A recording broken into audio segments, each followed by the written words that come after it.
একমাত্র বৃষ্টিই পারে বাংলাদেশকে পাকিস্তানের হাত থেকে বাঁচাতে, না হলে কোনো তুলনাই নেই দুই দলের। ঠিক এই কথাটা 2024 সালে রাওয়ালপিন্ডি টেস্টের আগে বেশ দম্ভ নিয়েই বলেছিলেন পাকিস্তানের সাবেক ক্রিকেটার বাসিত আলী। তারপরের ঘটনা ইতিহাস। দুই টেস্টের দুটিতেই হারিয়ে বাংলাদেশ পাকিস্তানকে পাকিস্তানের মাটিতেই করেছিল হোয়াইট ওয়াশ। তবে এবার পাল্টেছে সময়, এবার পাকিস্তান খেলতে এসেছে বাংলাদেশে। তবে কালবৈশাখীর এই সময়টাই দর্শকদের মনে প্রশ্ন, বৃষ্টি কি রাখবে মিরপুর টেস্টে বড় কোনো ভূমিকা?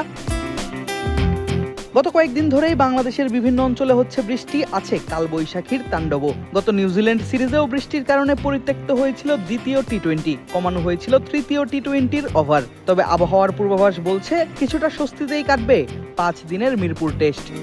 আগামী 8ই মে থেকে শুরু হচ্ছে বাংলাদেশ এবং পাকিস্তানের মধ্যকার 2 ম্যাচ টেস্ট সিরিজের প্রথম ম্যাচটা, শেষ হবে 12ই মে।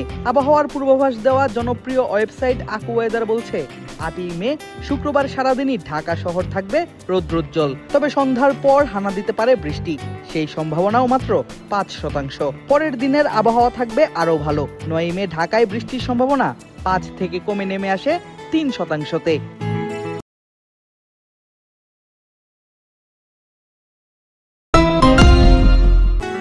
তবে টেস্টের তৃতীয় দিন অর্থাৎ 10ই মে দিনের বেলাতেও হতে পারে বৃষ্টি।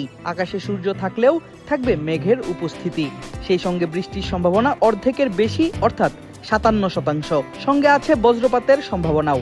AccuWeather-এর তথ্য মতে 10 তারিখ বজ্রপাতের সম্ভাবনা 34%। 11 মে আবারও বৃষ্টিবিহীন দিন হবার সম্ভাবনা দেখালেও মিরপুর টেস্টের শেষ দিন অর্থাৎ 12ই মেতে বৃষ্টির সম্ভাবনা 55%, সেই সঙ্গে বজ্রপাতের সম্ভাবনা 33%।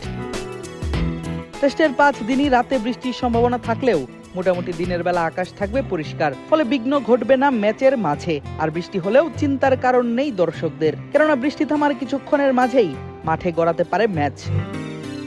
মিরপুর শেরেবাংলা জাতীয় ক্রিকেট স্টেডিয়ামের সুনাম আছে পুরো বিশ্বজুড়ে, বিশেষ করে এর ড্রেনেজ ব্যবস্থার কারণে। মুষলধারে বৃষ্টির পরেও চোখের নিমিষেই উধাও হয়ে যায় পানি, আর পুরোটাই সম্ভব হয় মাঠ কর্মীদের অক্লান্ত পরিশ্রমের ফলেই। দেখা গেল ম্যাচের আগের দিন মাঠ কর্মীরাও সেরেছেন নিজেদের প্রয়োজনীয় সব প্রস্তুতি।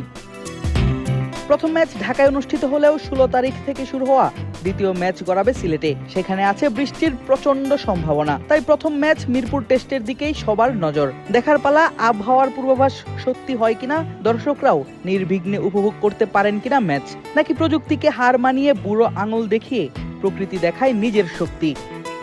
আদিব আশরাফ, ক্রিক ফ্রেঞ্জি।